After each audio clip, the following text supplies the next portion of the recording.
O mar não perdoa. Não porque seja cruel, porque é completamente indiferente. Não importa para ele quanto custou o navio, quantos anos levou para ser construído e quantos almirantes assinaram a ordem de saída. A história da Marinha de Guerra é a história de pessoas que achavam que conheciam o mar e das regras que surgiram depois que ficou claro que estavam enganadas. Hoje, 10 catástrofes que reescreveram os regulamentos. Honda Point, 8 de setembro de 1923. 14 contratorpedeiros seguiam em coluna ao longo da costa da Califórnia a 20 nós. Neblina, noite. O comandante da esquadra, Comodoro Edward Watson, conduzia o grupo de São Francisco a San Diego, simulando o tempo de guerra. Silêncio de rádio, alta velocidade, nenhuma redução para sondagens de profundidade. O contratorpedeiro Capitânia Delphi carregava a bordo um receptor de radionavegação, a mais nova tecnologia da época. O piloto do navio, Donald Hunter, recebia sinais da estação costeira do Cabo Arguello. Ele os considerou não confiáveis e os ignorou. Às 21 horas em ponto, Hunter traçou o curso para leste, calculando por estima que a esquadra entrava no canal de Santa Bárbara. O cálculo não levou em conta um detalhe. Uma semana antes, no dia 1º de setembro, o Japão havia sido atingido pelo grande terremoto de Kanto. Ele gerou correntes anômalas no Oceano Pacífico que imperceptivelmente desviaram a esquadra alguns quilômetros ao norte do curso calculado. O Delphi bateu nos rochedos em alta velocidade às 21 horas e 5 minutos. O segundo contratorpedeiro vinha logo atrás. O terceiro, o quarto, o quinto, o sexto, o sétimo. Eles seguiam o Capitânia como manda o regulamento, e cada comandante confiava no líder. Ninguém traçava seu próprio curso. Em 21 minutos, 7 contratorpedeiros estavam sobre as rochas nos recifes das Mandíbulas do Diabo. 23 marinheiros morreram. 745 foram resgatados. Os navios, que valiam milhões de dólares, foram vendidos como sucata por $1.035. O Tribunal Militar, o maior julgamento coletivo na história da Marinha dos Estados Unidos, 11 oficiais, proferiu o veredicto: erros de navegação grosseiros e seguimento cego ao líder. A regra que foi estabelecida nos regulamentos após Honda Point: todo comandante de navio em formação é obrigado a traçar seu próprio curso de forma independente e controlar por conta própria sua posição, independentemente de para onde vai o Capitânia. Confiar no líder não isenta cada um de sua responsabilidade. Essa regra está em vigor nas marinhas do mundo inteiro até hoje. Taranto, 11 de novembro de 1940. No porto italiano de Taranto, estava ancorada praticamente toda a frota de linha da Itália. 6 couraçados, 9 cruzadores, 8 contratorpedeiros, os melhores navios da Régia Marina, solidamente protegidos, como parecia seu comando, por redes antitorpedo, balões de barragem e centenas de canhões antiaéreos. O almirante Arturo Riccardi não sentia preocupação especial. A frota estava no porto. O porto estava protegido. A lógica parecia impecável. Pouco antes das 21 horas, do porta-aviões britânico Illustrious, subiram 21 aviões. Fairey Swordfish, um biplano lento com revestimento de tecido, desenvolvido ainda no início dos anos 30. Os pilotos o chamavam de avião da sorte. Sua velocidade máxima era de 223 km por hora, tão devagar que os artilheiros antiaéreos italianos mal conseguiam calcular o ângulo de antecipação. Às 22 horas e 58 minutos, a primeira onda atingiu o alvo. Os torpedos voavam a 15 metros acima da água. Os canhões italianos abriram fogo cerrado. Os balões de barragem pairavam na escuridão. As redes antitorpedo protegiam parte dos navios, mas não todos e não como planejado. Ao amanhecer do dia 12 de novembro, o couraçado Conte de Cavour jazia no fundo do porto. Os couraçados Litório e Caio Duílio haviam recebido graves impactos de torpedo e estavam fora de combate por vários meses. Os britânicos perderam 2 aviões. 21 biplanos, em uma única noite, tiraram de combate metade da frota de linha italiana e alteraram o equilíbrio de forças no Mediterrâneo. O adido naval japonês em Roma solicitou imediatamente uma análise detalhada da operação. Exatamente 13 meses depois, aviões japoneses atacaram Pearl Harbor. Os torpedos para águas rasas foram especialmente adaptados com base na experiência de Taranto. A regra que após essa noite entrou nas doutrinas navais do mundo inteiro. Nenhum fundeadouro da frota está seguro contra um ataque aéreo. Os navios no fundeadouro devem estar dispersos. As redes antitorpedo devem cobrir todo o perímetro. A cobertura antiaérea deve ser ativa e não nominal. A frota italiana aprendeu essa lição ao custo de metade de seus couraçados. Todas as demais frotas do mundo a aprenderam de graça. Estreito da Dinamarca, 24 de maio de 1941.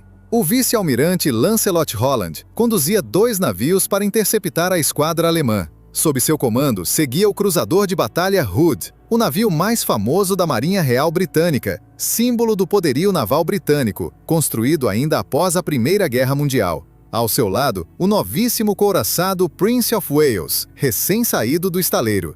Eles deveriam interceptar o couraçado alemão Bismarck e o cruzador pesado Prinz Eugen. O Hood era uma lenda, mas a lenda tinha uma vulnerabilidade que todos conheciam. A blindagem horizontal do convés sobre os paióis de pólvora era insuficiente. Após a perda de 3 cruzadores de batalha britânicos em Jutlândia, em 1916, esse problema foi reconhecido, mas nunca totalmente corrigido. O navio estava sempre no mar, sempre era necessário, sempre não havia tempo. Às 6h01 da manhã, quando a distância até o Bismarck havia se reduzido a 15 quilômetros, a salva alemã foi precisa. O projétil atravessou a blindagem do convés e chegou aos paióis de popa.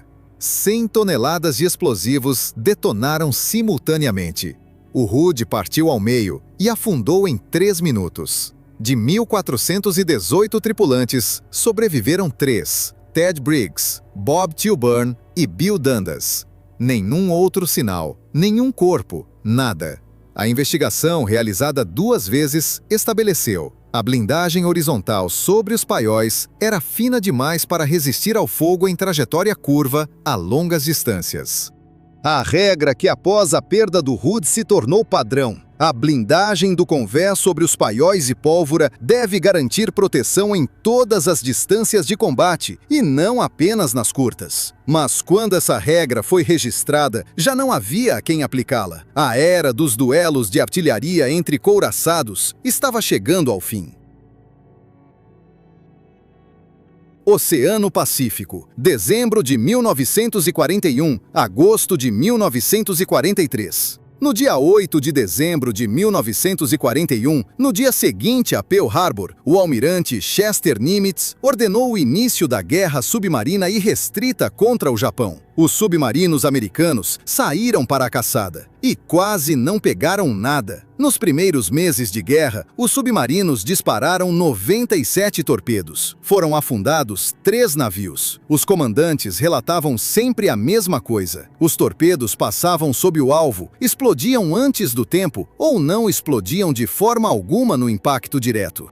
A Secretaria de Armamentos da Marinha, uma estrutura poderosa e praticamente sem prestação de contas, respondia sempre da mesma forma: os torpedos estão em perfeito estado. O problema está nas tripulações, ângulos de ataque ruins, treinamento fraco. O torpedo Mark 14 tinha 4 defeitos graves. Ele ia 3 metros mais fundo do que o valor ajustado. O espoleta magnética detonava prematuramente por causa do campo magnético terrestre. A espoleta de contato quebrava no impacto direto. Quanto mais preciso era o tiro, menor a chance de explosão. E às vezes o torpedo descrevia um círculo e voltava para o submarino que o havia lançado. Nenhum desses problemas havia sido identificado antes da guerra, porque os torpedos eram caros, cerca de $10.000 cada, e a Secretaria de Armamentos nunca realizava testes de combate em alvos reais. Todos os testes eram feitos com cargas de treinamento.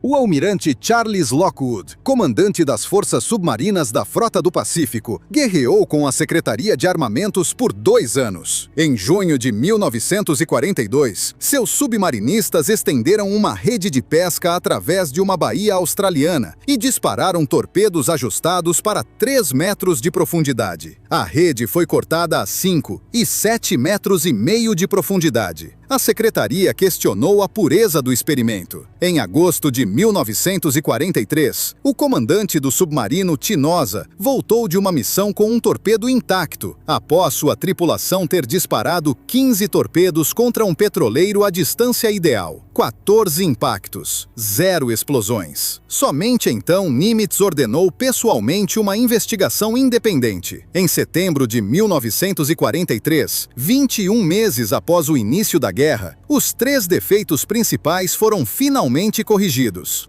Cada um deles foi identificado e corrigido não pela Secretaria de Armamentos, mas pelas próprias tripulações dos submarinos em condições de campo. A regra que após isso se tornou padrão para todas as frotas do mundo. As armas de combate passam por testes obrigatórios em alvos reais antes de serem adotadas em serviço. Nenhuma economia nos testes. Nenhum sistema é considerado operacional sem características de combate confirmadas. Essa regra custou 21 meses de guerra e centenas de navios afundados que poderiam ter ficado no fundo muito antes.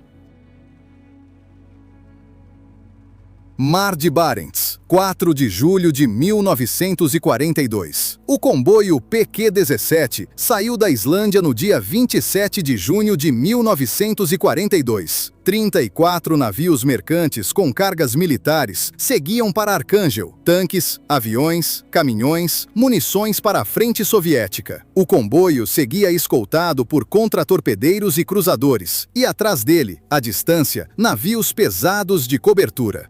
No dia 4 de julho, a inteligência britânica recebeu informação de que o couraçado alemão Tirpitz, ancorado num fiordo norueguês, possivelmente havia saído ao mar. O primeiro Lorde do Mar, almirante Dudley Pound, tomou a decisão sozinho, sem consultar o Estado-Maior. Às 21h11 de Londres, partiu a ordem para a cobertura de cruzadores, retirar-se para o oeste em máxima velocidade. Às 21h23, uma segunda ordem: o comboio deve se dispersar e seguir para os portos soviéticos de forma independente. Às 21h36, a confirmação: o comboio deve se dispersar imediatamente. O Tirpitz, naquele momento, estava fundeado no Altenfjord. Ele nunca saiu. 34 navios se espalharam pelo Mar de Barents individualmente. Os submarinos e a aviação alemãs não podiam acreditar na sua sorte. No dia 5 de julho, em um único dia, 12 navios foram afundados.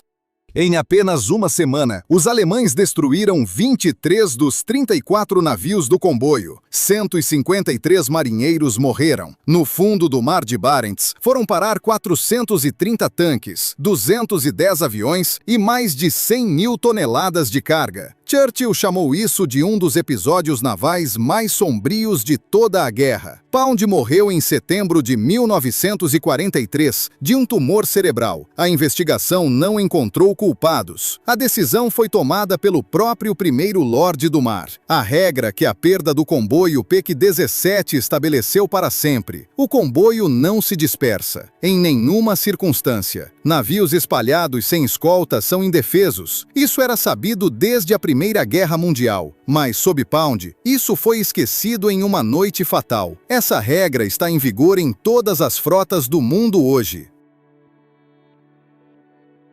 Ilha de Savo, 9 de agosto de 1942. Os aliados tinham radar. Os japoneses não tinham.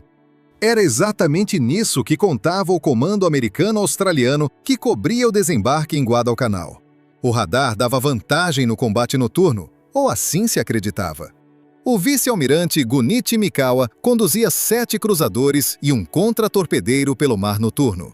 Sua esquadra passou entre 2 navios de guarda, contra-torpedeiros americanos com radar em serviço. Nenhum deles detectou os japoneses. As tripulações cochilavam. A troca de turno ocorreu num momento infeliz. O comandante das forças aliadas, contra-almirante Victor Crutchley, havia deixado seu navio Capitânia pouco antes do ataque para uma reunião e não voltou. Ninguém o substituiu. A 1h36, Mikao abriu fogo. A esquadra japonesa passou pelos navios aliados 2 vezes. Primeiro pelo Grupo Sul, depois pelo Norte. Torpedos, projéteis, foguetes iluminativos. O cruzador Canberra foi atingido antes que sua tripulação conseguisse ocupar os postos de combate.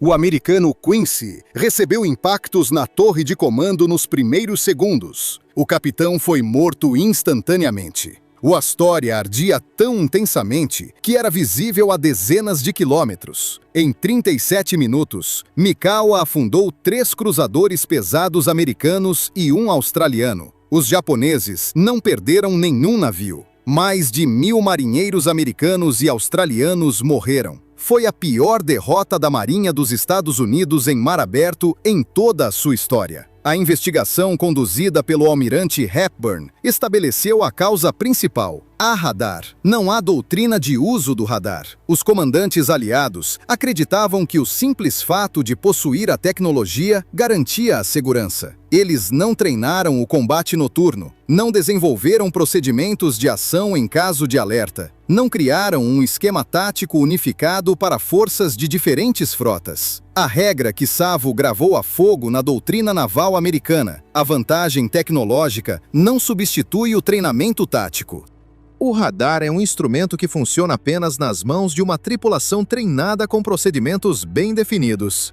Após Savo, os aliados iniciaram exercícios noturnos intensivos. Antes de Savo, não havia nenhum. Oceano Atlântico, junho de 1944. O submarino japonês I-52 seguia com uma carga especial. A bordo havia cerca de 2 toneladas de ouro, diamantes industriais, amostras de materiais estratégicos. Tudo isso o Japão levava para a Alemanha, em troca de tecnologias militares. O encontro com o submarino alemão estava marcado num ponto no meio do Atlântico. A tripulação não sabia que a inteligência americana havia decifrado as comunicações e sabia de tudo: a rota, o ponto de encontro, o horário. No ponto de encontro, um porta-aviões americano já esperava. Na noite de 23 para 24 de junho de 1944, um avião antissubmarino detectou o submarino japonês com uma boia acústica e o atacou com o primeiro torpedo acústico autoguiado da história, o Mark 24, apelidado de Fido. O torpedo ouvia o ruído das hélices e seguia o som. O I-52 afundou com toda a tripulação e toda a carga. Foi o batismo de fogo de uma arma fundamentalmente nova, um torpedo que buscava o alvo por conta própria. Até aquele momento, o torpedo ia para onde o homem o apontava. Após o I-52, as frotas de todo o mundo entenderam: um submarino que produz ruído não pode mais considerar-se seguro nas profundezas. A regra que essa batalha introduziu na doutrina anti-submarino: um submarino em zona de perigo vai a rotações mínimas ou fica parado. Ruído é morte. Esse princípio está na base da tática de submarinos até hoje. Oceano Atlântico, 10 de abril de 1963. O submarino Thrasher era o mais avançado submarino nuclear do mundo. Sistemas de detecção de última geração, armamento de última geração, a melhor furtividade da sua categoria. Ele acabara de passar por uma revisão geral no estaleiro de Portsmouth e havia saído ao mar para os testes finais. Um mergulho em águas profundas a 300 quilômetros do Cabo Cod. Na véspera do mergulho, o comandante do submarino registrou no diário: o estado mais perigoso no Thrasher é o risco de inundação por água do mar quando em ou próximo da profundidade de trabalho. Essa frase ficou sem atenção. Na manhã seguinte, à medida que o Thrasher mergulhava, o oficial de quarto do navio de suporte Skylark recebia relatórios periódicos pelo rádio-telefone. Às 9h12, chegou uma mensagem: dificuldades menores, tentando purgar. Depois, silêncio. Em poucos minutos, os hidrofones registraram sons característicos de uma estrutura em colapso. O Thrasher foi esmagado a 2.600 metros de profundidade. 129 pessoas morreram instantaneamente. Oficiais, marinheiros e especialistas civis do estaleiro. Nenhum sobrevivente. A investigação estabeleceu a causa mais provável. O rompimento de uma junta soldada numa tubulação de água do mar causou a inundação da casa de máquinas. A água atingiu os equipamentos elétricos. Ocorreu um curto-circuito. O reator foi desligado automaticamente. O submarino perdeu propulsão e começou a afundar. A tentativa de purgar os tanques de lastro falhou. As tubulações de ar congelaram sob alta pressão. Antes do acidente com o Thrasher, a Marinha dos Estados Unidos havia perdido em catástrofes não combatentes 16 submarinos. Depois, nenhum com certificado SubSafe. O programa SubSafe, introduzido em dezembro de 1963, estabeleceu um padrão sem paralelo na história da construção naval militar. Todo sistema em contato com a água do mar passa por verificação em múltiplos níveis de qualidade de materiais, fabricação, montagem e testes. Toda solda e toda junta são documentadas. Todo submarino recebe o certificado SubSafe antes de cada saída ao mar. Em 60 anos de vigência do programa, nenhum submarino certificado foi perdido. O único submarino americano afundado após 1963, o Scorpion, em 1968, não tinha certificado SubSafe. Golfo Pérsico, 17 de maio de 1987. A fragata Stark patrulhava a parte central do Golfo Pérsico durante a guerra entre o Irã e o Iraque. Os Estados Unidos não estavam oficialmente em guerra com nenhum dos dois lados. A tripulação de 220 homens cumpria o turno habitual. Nada indicava um ataque.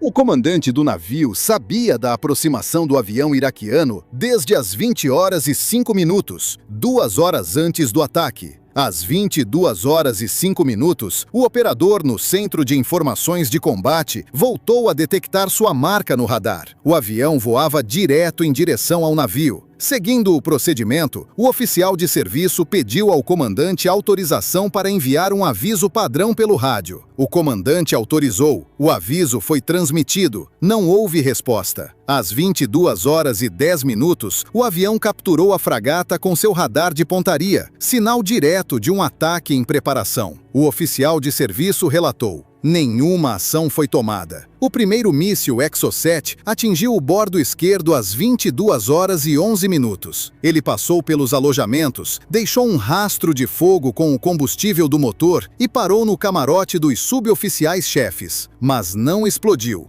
O segundo míssil, disparado a 28 quilômetros de distância, atingiu o mesmo ponto e explodiu. O incêndio durou quase um dia inteiro. 37 marinheiros americanos morreram. 21 ficaram feridos. A investigação estabeleceu: o sistema de detecção de mísseis em aproximação não estava ativado em modo de combate. O canhão não estava direcionado para a ameaça. O sistema de defesa antiaérea de curto alcance não reagiu. Na prática, a tripulação de um moderno navio de guerra que se encontrava em zona de conflito armado ativo não estava pronta para um ataque. Não porque não soubesse, mas porque não esperava. A regra que após o STARK se tornou padrão obrigatório para todas as frotas do mundo. Um navio de guerra que opera em região de conflito armado ou nas suas proximidades está em estado de prontidão de combate permanente, independentemente de esse país ser ou não o adversário oficial. Os sistemas de detecção estão ativados. O armamento antiaéreo está pronto para uso. Essa regra custou 37 vidas.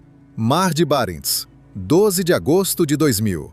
O Kursk era o orgulho da Marinha Russa, submarino nuclear do projeto 949A, com 154 metros de comprimento, deslocamento de 18 mil toneladas, do tamanho de 2 aviões Boeing 747, posicionados nariz a nariz. Armado com 24 mísseis de cruzeiro e torpedos. Tripulação, 118 pessoas, os melhores oficiais da Frota do Norte. No dia 12 de agosto de 2000, o Kursk participava dos maiores exercícios navais russos da década. Às 11 horas e 28 minutos, ocorreu a primeira explosão. 2 minutos e 15 segundos depois, a segunda, 100 vezes mais poderosa que a primeira. Os sismógrafos registraram o tremor na Finlândia, na Escócia, no Alasca e na África Central. O submarino assentou no fundo do Mar de Barents, a 108 metros de profundidade.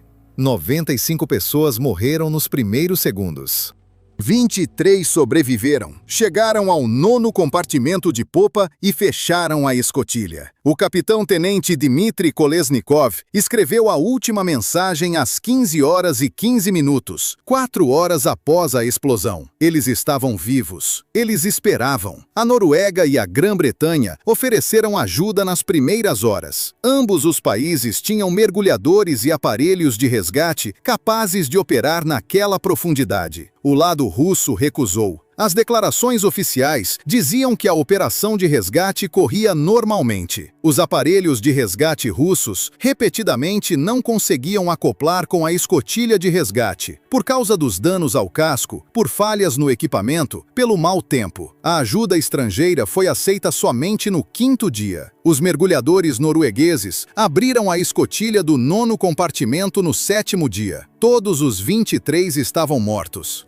Segundo as conclusões do inquérito, sobreviveram por cerca de 6 horas após a explosão e morreram quando um cartucho de oxigênio caiu na água do mar e pegou fogo. Os mergulhadores noruegueses não teriam chegado a tempo de qualquer forma. É fisicamente impossível mobilizar equipamento e pessoal mais rápido do que em alguns dias. As 23 pessoas no 9º compartimento estavam condenadas desde o momento da segunda explosão, independentemente de quando chegou a ajuda. Mas foi exatamente isso que motivou a regra. Não porque a ajuda pudesse ter salvado a tripulação do Kursk. Não podia. Mas porque na próxima vez as condições podem ser diferentes. Águas rasas, inundação mais lenta, mais tempo. E se o Estado novamente recusar a ajuda por razões políticas? As pessoas vão morrer não pela impossibilidade física do resgate, mas por uma decisão tomada em terra.